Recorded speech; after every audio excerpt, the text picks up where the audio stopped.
Salam fisika, salam semangat buat para petarung KSN Fisika SMA tentang kesetimbangan statik bola pejal. Mari kita perhatikan. Soalnya adalah sebagai berikut. Sebuah bola pejal dengan massa M dan jari-jari R ditahan pada dinding dengan seutas tali. Tali diikat pada dinding sepanjang X, diukur terhadap titik sentuh bola dengan dinding. Tali ini membentuk sudut theta terhadap bidang miring dinding dan perpanjangan tali tidak melewati pusat massa bola. Permukaan bidang miring kasar dengan sudut kemiringan sebesar alfa. Agar bola dalam keadaan setimbang statik, tentukan koefisien gesekan minimum antara bola dengan dinding. Baik, kita buat solusinya. Di sini disebutkan bola dalam keadaan setimbang statik. Maka yang harus kita perlukan adalah syarat kesetimbangan statik untuk benda tegar, dalam hal ini bola pejal, yaitu yang pertama, resultan atau sigma torsi atau momen gaya harus sama dengan 0, kemudian sigma gaya pada arah sumbu X sama dengan 0, dan sigma gaya pada arah sumbu Y juga harus sama dengan 0. Nah, selanjutnya kita akan menganalisa dan membuat lukisan semua gaya yang bekerja pada sistem berikut juga dengan arahnya. Kita perhatikan gambar yang berikut ini. Untuk sistem ini atau bola itu bekerja gaya yang pertama adalah gaya tegangan tali, kemudian gaya gesekan, kemudian gaya berat, dan juga nanti akan ada gaya normal. Kita perhatikan di sini. Gaya tegangan tali yang bekerja pada bola pejal ini adalah menjauhi atau menuju titik di mana tali itu diikat pada dinding. Kemudian karena bola pejal ini cenderung akan bergerak turun ke bawah, maka arah gaya gesekannya adalah ke atas bidang miring. Kemudian melukis gaya berat daripada bola pejal itu harus kita lukis dari titik pusat massanya. Kemudian di mana bola berada dalam hal ini pada bidang miring dinding, maka arah daripada bidang miring ini kita buat sebagai arah sumbu X seperti ini. Kemudian yang tegak lurus dengan sumbu X berarti adalah sumbu Y. Untuk lebih jelasnya pelukisan gaya dan arahnya yang bekerja pada sistem ini, kita perhatikan gambar yang berikut ini. Yang pertama untuk bola, ya, untuk bola ini gaya berat, kemudian arah gaya gesekan, nah kemudian arah gaya normal, ya, yaitu gaya yang dihasilkan dari bidang pada bola pejal. Kemudian tegangan tali, kita perhatikan di sini tegangan tali itu tidak bekerja pada sumbu X. Artinya kita harus mencari komponen-komponen untuk tegangan tali T. Gambarnya adalah sebagai berikut. Di mana tegangan tali pada arah sumbu X itu kita sebut sebagai TX, dan komponen tegangan tali pada sumbu Y kita sebut sebagai TY. Nah, selanjutnya kita akan membuat resultan momen gaya atau torsi pada bola dengan poros titik kontak bola dengan bidang miring dinding. Dalam hal ini kita buat sebagai titik O. Kita perhatikan gambar ini. Berarti titik O adalah pas di titik ini, yaitu bidang sentuh antara bola dengan bidang miring. Ini sebagai titik O.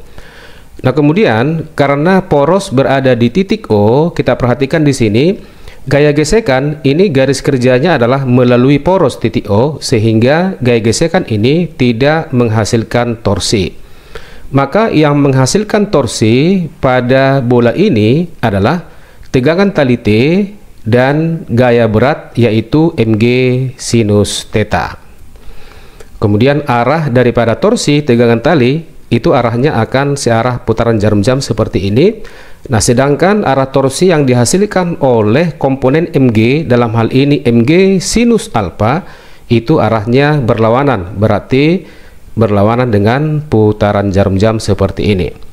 Nah, selanjutnya kita tuliskan resultan gaya atau sigma torsi pada titik O itu harus sama dengan 0. Maka torsi yang dihasilkan oleh tegangan tali dengan lengan yang tegak lurus di sini kita buat sebagai X sinus theta, ya, dikurang dengan torsi yang dihasilkan oleh Mg sinus alfa dengan lengan tegak lurus terhadap titik O, berarti jari-jari bola sebesar R sama dengan 0. Maka dari persamaan ini kita bisa menuliskan persamaan tegangan tali T sama dengan Mg sinus alfa dikali R dibagi dengan X sinus theta. Kita sebut ini sebagai persamaan yang pertama.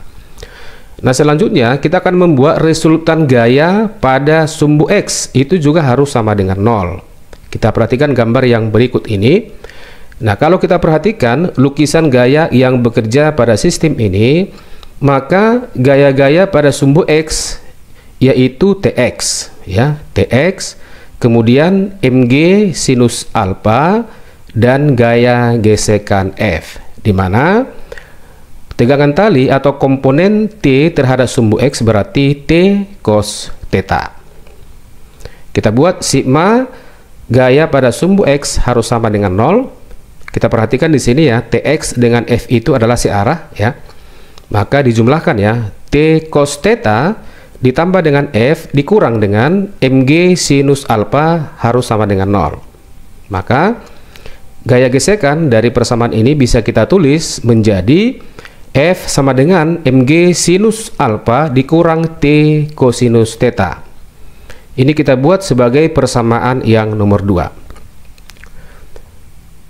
Nah, selanjutnya persamaan pertama kita substitusi ke persamaan yang kedua. Ini tadi persamaan pertama yaitu persamaan tegangan tali ya. Ini persamaan yang kedua. Maka persamaan tegangan tali kita masukkan ke persamaan yang kedua ini, sehingga kita akan memperoleh gaya gesekan F itu sama dengan Mg sinus alfa dikurang dikali dengan Mg sinus alfa dikali R dibagi dengan X sinus theta dikalikan dengan cosinus theta. Bentuk persamaan ini bisa kita ubah menjadi Mg sinus alfa dikali dalam kurung X sinus theta dikurang R cosinus theta dibagi dengan X sinus theta. Kita buat ini menjadi persamaan yang nomor 3. Nah, langkah selanjutnya adalah kita akan membuat resultan gaya pada sumbu Y itu harus sama dengan 0. Kita perhatikan gambar yang berikut ini.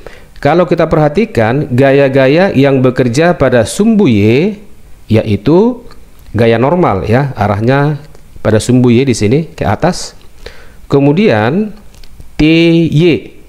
Selanjutnya Mg cosinus alfa. Maka TY kita tentukan terlebih dahulu sama dengan T sinus theta. Kemudian sigma Fy harus sama dengan 0, maka N yang ke atas ya dilawan atau dikurang dengan Mg cosinus alfa yang ke bawah, kemudian dikurang dengan TY yaitu T sinus theta sama dengan 0. Maka persamaan gaya normal bisa kita tuliskan menjadi N sama dengan Mg cosinus alfa ditambah dengan T sinus theta. Kita buat ini persamaan yang nomor 4. Kemudian langkah selanjutnya adalah persamaan yang nomor 1, yaitu persamaan tegangan tali ini kita substitusi ke persamaan yang keempat. Sehingga persamaan gaya normal itu akan sama dengan Mg cosinus alfa ditambah dikali dalam kurung Mg sinus alfa dikali R dibagi dengan X sinus theta dikali sinus theta. Kita perhatikan bagian ini, di atas ada sinus theta, di bawah juga ada sinus theta. Maka kita habiskan sinus theta atas dengan bawah seperti ini. Maka persamaan gaya normal akan menjadi Mg cosinus alfa ditambah Mg sinus alfa dikali R dibagi dengan X.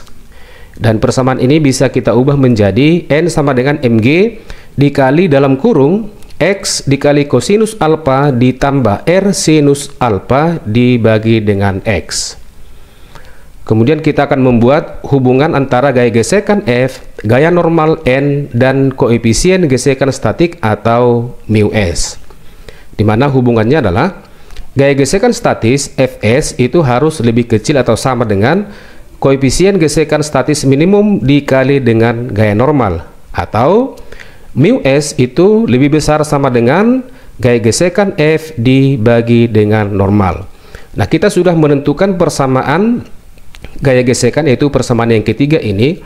kemudian gaya normal juga sudah kita peroleh persamaannya, maka kita membagikan ya kedua persamaan tersebut, maka mu S akan sama dengan ini persamaan gaya gesekan, di bawah ini persamaan untuk gaya normal ya. Kalau kita perhatikan di atas ada mg, di bawah juga ada mg, ini kita habiskan mg di atas dengan yang di bawah seperti ini, maka kita bisa menuliskan persamaan koefisien gesekan statis minimum untuk menahan bola tidak bergerak ya. Maka mu S akan sama dengan sinus alfa dikurang R dibagi X dikali kotangen theta ya, dibagi dengan kosinus alfa ditambah dengan R per X sinus alfa.